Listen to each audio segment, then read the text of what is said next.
Hey guys, thanks for logging on to another video. Today I wanted to talk about mistakes or regrets that I have with some watches during my collection. Before I go further, this is not a regret. This I absolutely love and I'm enjoying it thoroughly, and it is possibly one of the coolest watches I've had. So what are my regrets? The reason that made me think about this topic was when I was wearing this, I remembered my previous GMT, the original 16710, and obviously the regret is selling it.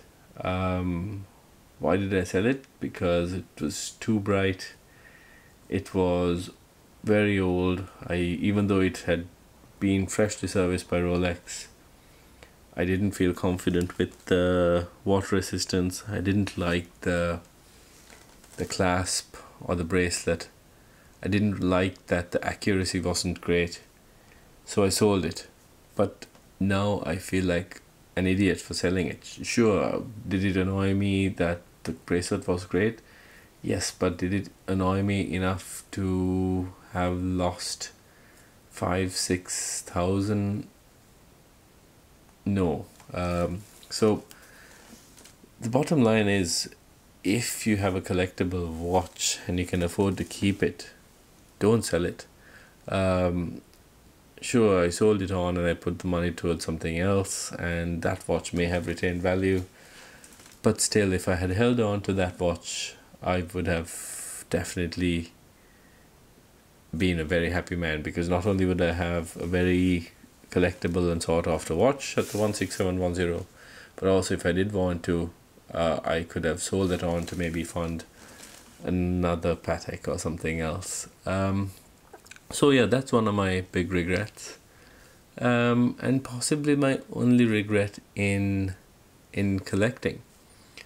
But I do feel for some others as well, because I know guys who've sold a Rolex sub to buy a Panerai. Yeah, it makes sense at the time. Okay, I don't want a Rolex, it's not as big, it's not as sporty, I can't swap the straps out.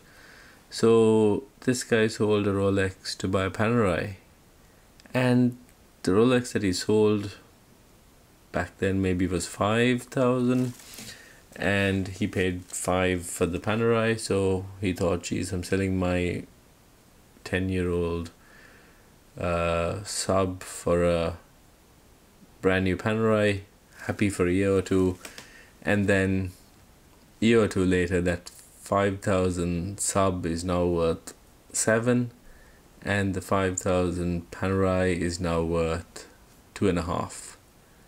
So these are the regrets that you try and want to avoid, and this is why Rolex is king. This is why watches like this and watches like this are sought after. Why would you sell any of these watches right now? Even in the economic downturn, a Rolex will always hold value because they're so sought after. So other than not selling Rolex, any other watch collecting regrets? Yes, actually there are. So I might actually make this a video series. I might do my own regrets. They're not major. The biggest one was selling the previous GMT, but I do have some other regrets, like not buying a specific watch. So stay tuned, do subscribe, hit like, and if you have any regrets, do leave a comment below, and I'll try and talk about these in a dedicated video. Thanks for watching, and stay tuned for the next one.